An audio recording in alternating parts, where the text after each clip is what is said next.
Dans le chapitre des tumeurs vésicales, nous allons voir dans une première partie le bilan local. L'échographie vésicale est le principal examen impliqué dans le bilan local du cancer de vessie.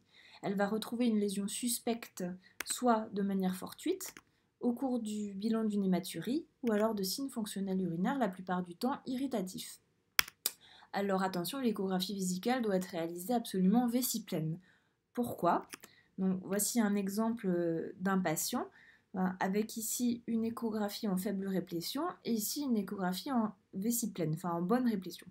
Ici, sur l'échographie de la vessie en faible réplétion, on constate que les parois sont mal déplissées, avec certains endroits qui paraissent un peu flous et donc non analysables. Ici, on n'est pas capable de dire s'il y a une masse qui se cache là-dessous ou pas. Contrairement à cette image de droite où la vessie est pleine, avec des parois qui sont bien déplissées et donc relativement analysables. Il est beaucoup plus facile sur cette image de dire s'il existe un épaississement pariétal irrégulier.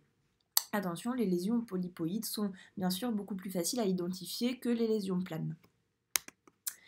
Alors, la tumeur vésicale peut se manifester à l'échographie sous forme elle peut être par exemple sous forme d'une masse ou d'un nodule. Voici un exemple d'une échographie vésicale en coupe sagittale. Là, montré par les flèches, vous voyez une masse échogène à contour irrégulier qui est appendue à la paroi postérieure. Un autre exemple, toujours une échographie d'une vessie en coupe sagittale avec une masse échogène à contour irrégulier appendue ici à la paroi postérieure. La tumeur de vessie peut également se manifester sous forme d'un épaississement pariétal irrégulier. Là, la vessie en coupe transversale. Au centre, vous voyez toujours du liquide de la vessie qui apparaît anéchogène et l'épaississement pariétal circonférentiel qui apparaît beaucoup plus important et irrégulier au niveau de la paroi postérieure. Un autre exemple encore d'un épaississement pariétal qui lui cette fois est complètement circonférentiel et plus ou moins irrégulier, assez important. C'était bien une tumeur vésicale à un stade très avancé. Attention, le principal diagnostic différentiel, c'est le caillot vésical.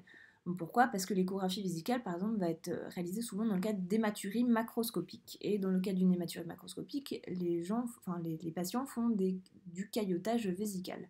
Alors, c'est un peu difficile pour nous de faire la différence, mais on va essayer de la faire en bougeant le patient, en le faisant changer de position.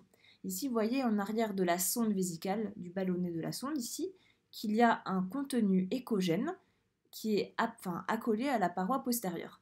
En faisant changer le patient de position, on va voir si cette image va être déclive ou pas, c'est-à-dire si elle va bouger. Si elle bouge, c'est du caillot. Si elle est complètement immobile, c'est plus en faveur d'une tumeur. Évidemment, l'échographie ne regarde pas que la vessie, mais elle va aussi regarder les reins plus haut pour voir le retentissement sur le haut appareil urinaire. Par exemple, chez ce patient pour lequel on a vu l'image d'épaississement pariétal circonférentiel, ici, vous voyez qu'au niveau du méa, il y a un envahissement beaucoup plus important du méa urétéro-vésical gauche. Quand on va se concentrer sur le rein gauche, on constate qu'il existe une urétéro-hydronéphrose. Il s'agit donc d'un cancer de vessie qui est obstructif au niveau du rein gauche. Attention, l'échographie vésicale n'est pas le seul examen. En cas d'hématurie ou d'échographie douteuse, on ne peut pas se passer de la cytologie urinaire ou de la cystoscopie. Prochaine étape, le bilan loco-régional et le bilan à distance. Je vous remercie.